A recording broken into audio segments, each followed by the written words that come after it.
Thank you all for coming to honor my mother's life. Most of you don't know, but I do not speak in public or anything.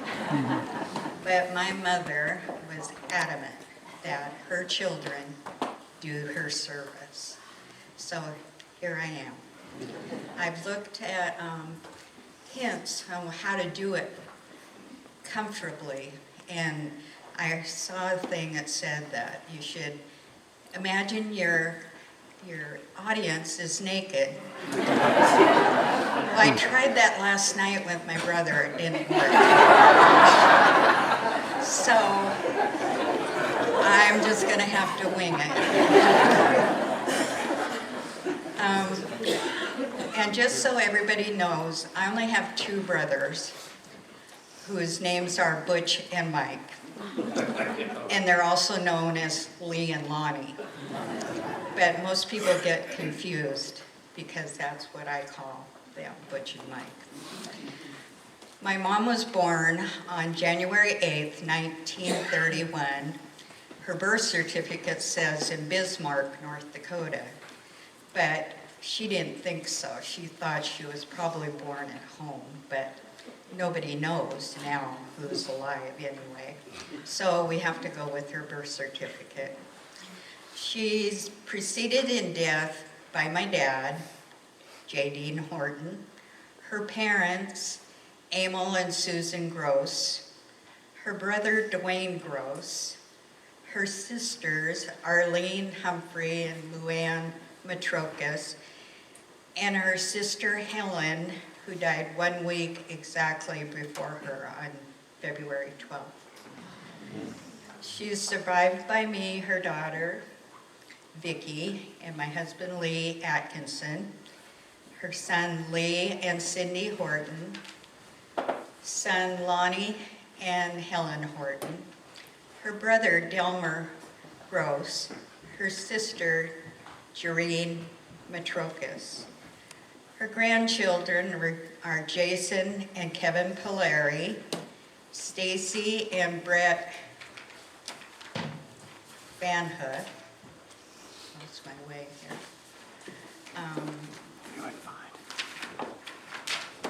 Nicole Hill, Shelton and Jessica Horton, Rachel and Dave Buhner, Christy Horton, Isaiah and Jeremiah Horton.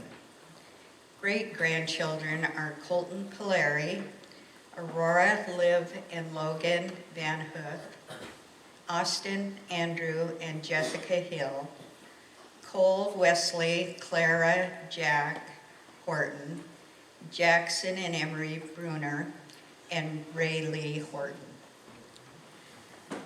When she was young, she worked outside on her family farm, doing the man's work with the tractors and plowing and everything during the Depression and until the age of 16. And then she left home to work as a waitress in Washburn, North Dakota, where she eventually met my dad.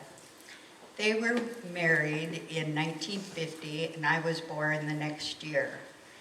We lived out on somebody's farm with no electricity or running water.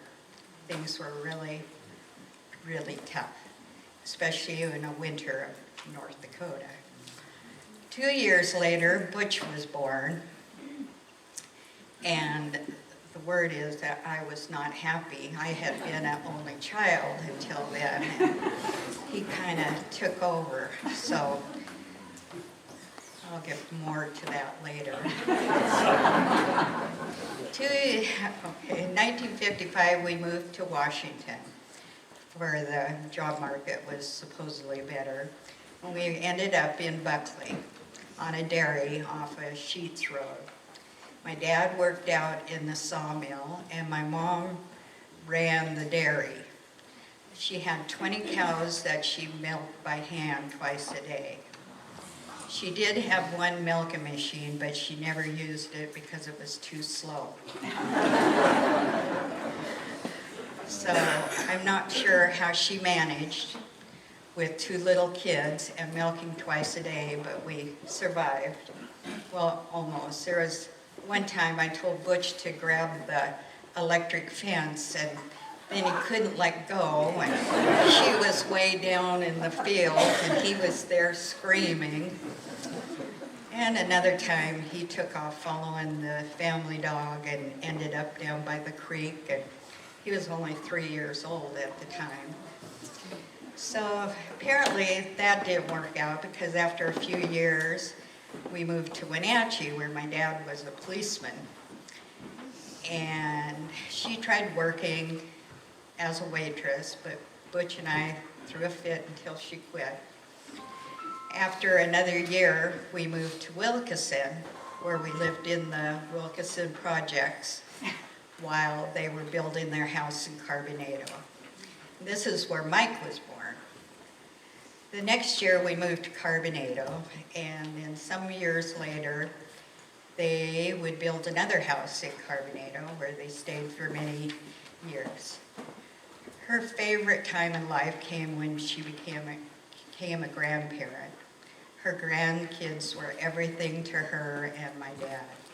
She babysat at the drop of a hat, and for me while I worked full-time, never complaining. She followed them in all their sports, from rodeos to football, soccer, baseball, volleyball, wrestling. She never missed an event. All the time recording every event with that heavy VHS recorder on her shoulder. Sometimes we would drive 3 hours for a rodeo, for an event that would take 8 seconds, if they rode. One time, and she's very proud of this, she was in her 70s. She drove by herself down to Chico, California, to watch Shelton play football, and then drove back the same day because she'd never paid to stay in a motel. So, the last 5.5 years she lived with Mike and Helen, and I'm so thankful for the care Helen gave her, especially the last year. She was the strongest, most stubborn, and independent woman I knew, and Helen handled her with patience and grace.